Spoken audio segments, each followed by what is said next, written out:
El salto es cuántico, ¿no? De verdad. Se vale pensarlo, pero ahí viene la asesoría de veras. Y olvídate del abogado. Para hacerte una fintech, ¿cómo lo escucho? Los abogados lo podemos hacer. No es cierto. Y del otro lado, los consultores lo hacemos sin abogados. No es cierto. Es multidisciplinario.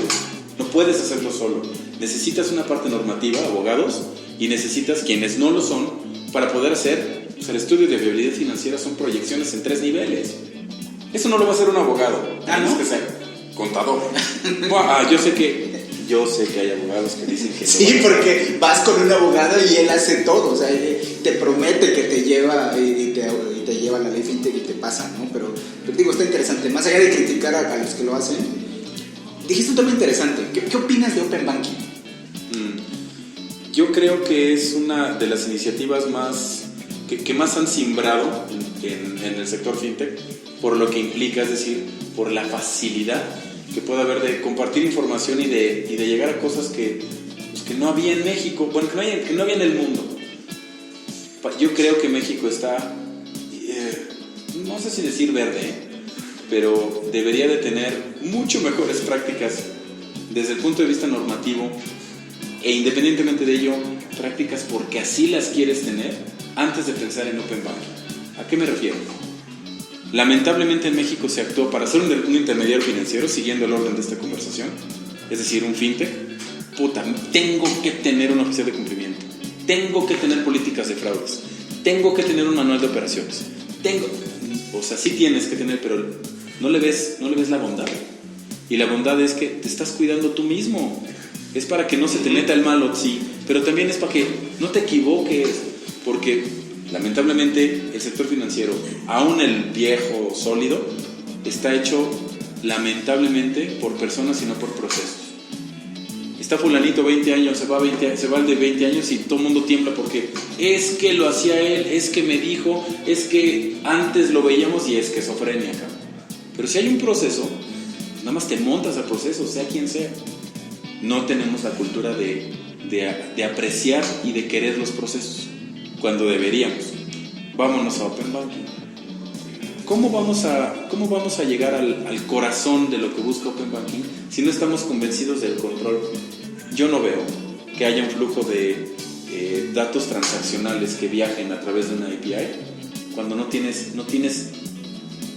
la convicción de decir: voy a cuidar los datos transaccionales que voy a mandar, desde pedirle al cliente que me permita mandar esos datos transaccionales para que el otro los explote y sí le voy a cobrar.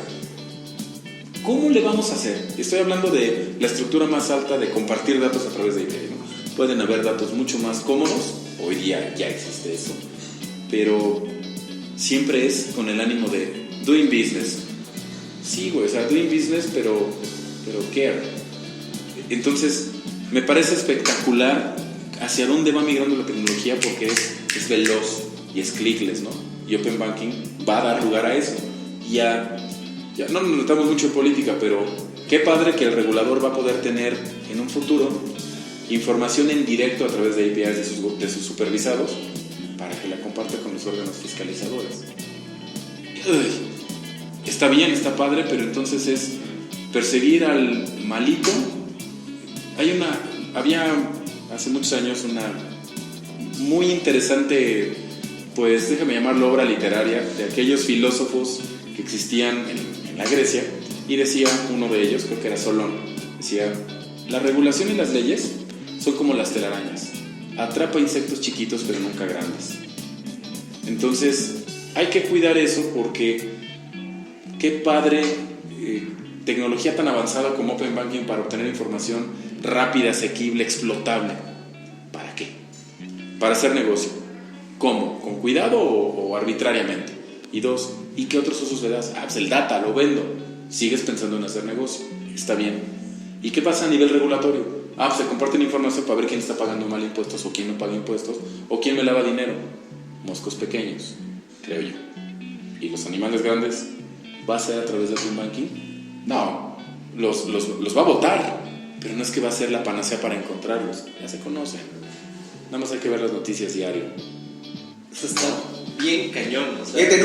Nunca lo había visto desde ese punto de vista, lo cual es muy interesante, porque además de válido, me parece que es una de las tantas aristas, porque tiene no una, o sea, tiene muchas aristas el Open Banking. Parece que depende a quién le preguntes, es como opina. Correcto. No, o sea, el normativo, le hablas al de riesgo y te habla de otra cosa y lo odia. No, le hablas al técnico y lo odia más porque todavía no sabe ni cómo hacerlo, ¿no? Entonces, es un tema muy interesante. O sea, yo creo que está súper... Nunca lo había pensado desde esa perspectiva de, oye, pues sí empiezo a controlar, pero ¿qué pasa con esos animalotes aparte? No, ya tengo controlado, ya tengo identificado. ¿Y ahora? ¿Qué sigue? Pues si un día tienen hueva e insomnio, por favor lean en la Ley de Instituciones de Crédito el artículo que da lugar al lavado de dinero. 115. Al que dé por sí o por interpósita persona, reciba, transfiera, traslade, son más o menos 25 actividades para determinar qué es lavado de dinero. Y entonces, ¿por qué al Chapo Guzmán no le determinaron que lava dinero en México si tenemos una ley, un artículo específico tan robusto, ¿no? El 400 bis del Código Penal, y que va relacionado con el 115 de las instituciones de crédito, ¿no? En México se llama... hay muchos nombres para lavar dinero, ¿no? Blanqueo de capitales, lavado de dinero, lavado de activos, en fin. Todo viene por Colombia. Entonces, de verdad, de ahí nació. La primera circular que salió en temas de lavado de dinero fue en la ONU en el 89 y era para el tráfico ilícito de sustancias estupefacientes. O sea, era palpazón. Hoy, ¿qué actividad creen que es la que genera más cash? La trata de blancas. Y mucha gente ubica el lavado de dinero con narcotráfico, fundamentalmente. No. Entonces ya te encontré, ya vi que eres un ruso que tiene trata de personas. Vean la película de Equalizer. Es con Denzel Washington. Cuando encuentran el efectivo, no se les voy a spoiler, si es que no la han visto. Le pusieron, no me acuerdo cómo le pusieron en español a la película, El Justiciero. Está en Netflix. Véanla. Cuando vean la enorme cantidad de varo que se lava por concepto de trata de blancas, no es ninguna exageración. Montañas y montañas y montañas que literal al alto vacío las empacan, las pesan y es lo que se manda. Y es por peso, ¿no? Si no, ya no se cuenta. Puedes contar. Si no, ya no lo cuentas. Ya no lo cuentas, es cuánto pesa. Te van 2 toneladas. Y es real. Entonces, a esos grandotes, ¿qué les va a pasar? ¿Ya escucharon qué es lo que quiere el Chapo Guzmán respecto al dinero, los 14,000 millones de dólares que tiene, que el gobierno de Estados Unidos le quiere quitar? ¿Para qué los quiere? Escúchenlo, tiene que ver con el gobierno de este país. Salió hoy. Borramos esa parte porque... No, oye, ya ver, quiero regresar un poquito. Hablábamos al principio de que la ley FinTech, pues, sí, al final sirvió un poco de coladera, ¿no? ¿Qué pasa con muchos garajeros? O sea, ¿qué pasa con todos aquellos que, puta, pues yo no alcancé yo tengo mi pequeña startup y medio estaba haciendo algo y ahora sí de madres, o sea, ¿de dónde saco los 3 millones? Pues quizá mi plataforma valga un cachito, pero no tengo la lana suficiente para pagar al CISO. Ay, ¿qué diablos hago? Uy, vaya pregunta que te avientas. Es tan triste como real la respuesta, creo yo. Está tremendo. Hay muchísimos en el supuesto que estás diciendo, muchísimos. Gente bien emprendedora, bien inteligente, brillantes. Yo siempre lo digo fuerte y quedito, ¿no? La gente inteligente son los ingenieros. Ya vemos abogados. Gracias. Claro. Y yo no soy ingeniero. No, de verdad. O sea, es otra forma de funcionamiento del cerebro, ¿no? De hecho es otro hemisferio. Pero son gente brillante en todos sentidos, tangibles, de procesos, es impactante. Eres bienvenido en este podcast cuando quieras halagarnos profundamente. Mi mayor relación naturalmente con clientes, la mayoría son ingenieros, administradores, muy pocos abogados, contadores, pero mayormente ingenieros. No es gente que no sea capaz.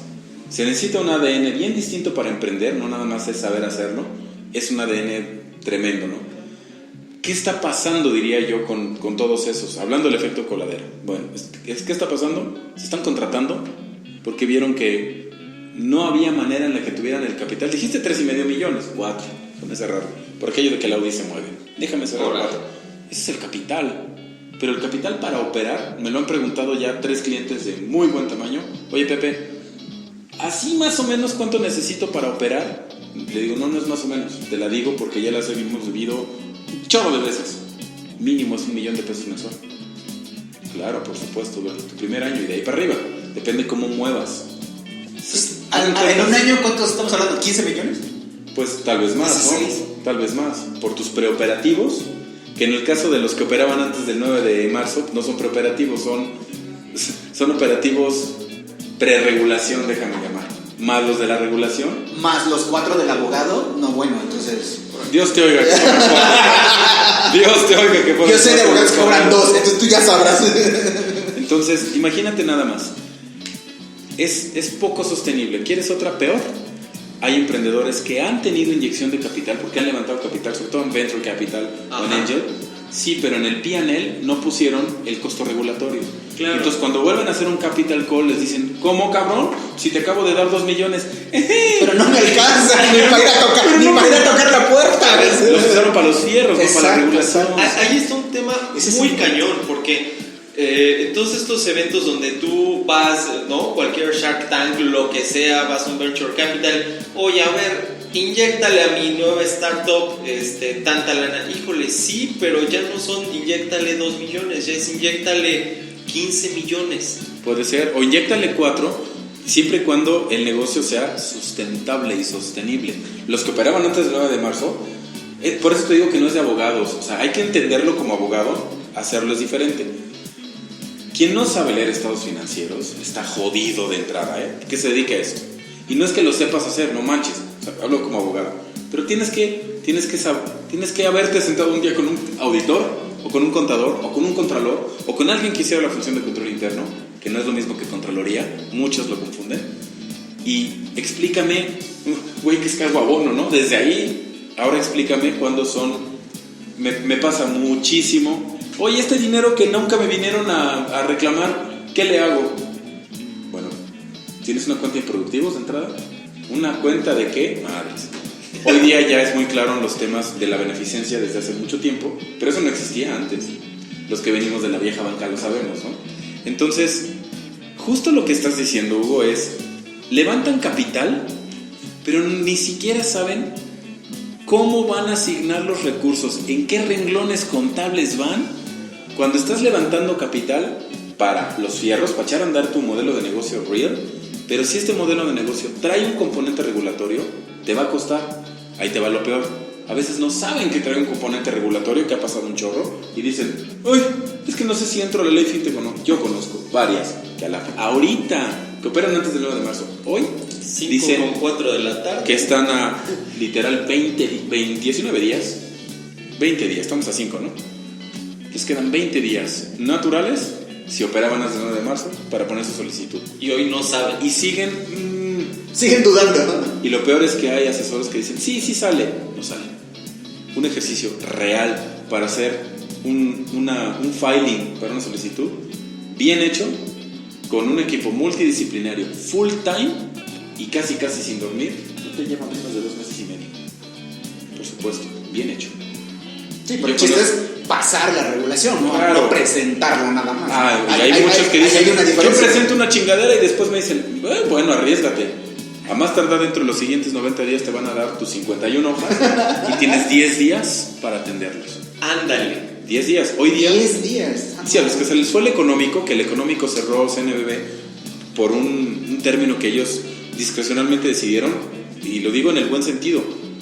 O sea, antes hicieron un esfuerzo, que mis respetos, para el económico. O sea, mándamelo y te regreso comentarios siempre y cuando más tarde el 27 de julio me los traigas, ¿no? Tuvieron un año y todo el mundo estiró la liga lo más que pudo por tema de varo.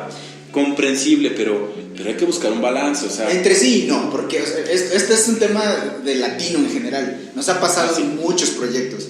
Y digo, para no desviarnos un poco nada más, Cody. O sea, Cody nos agarró los mismos dedos en la puerta y pácatelas. Y digo, Copenbank nos va a pasar igual. O sea, totalmente. Y mismo la fintech, y a veces tienes los recursos. Hay gente que es rentable y se da cuenta que es rentable, como dices, todavía sigue pensando, ¿le entro o no le entro? Pues no, si quieres, para empezar, ¿no? Deja que les caiga la voladora. Exacto. Deja que les caiga la voladora. Y entonces, siguiendo sobre la línea de estos emprendedores que ya se están, o sea, muchos van a tener que cerrar changarro, ¿no? Van a tener que o van a ser comprados. Van a ser, y creo que es una oportunidad muy grande quizá para los laboratorios, ¿no? O sea, porque se pusieron de moda, la neta, o sea,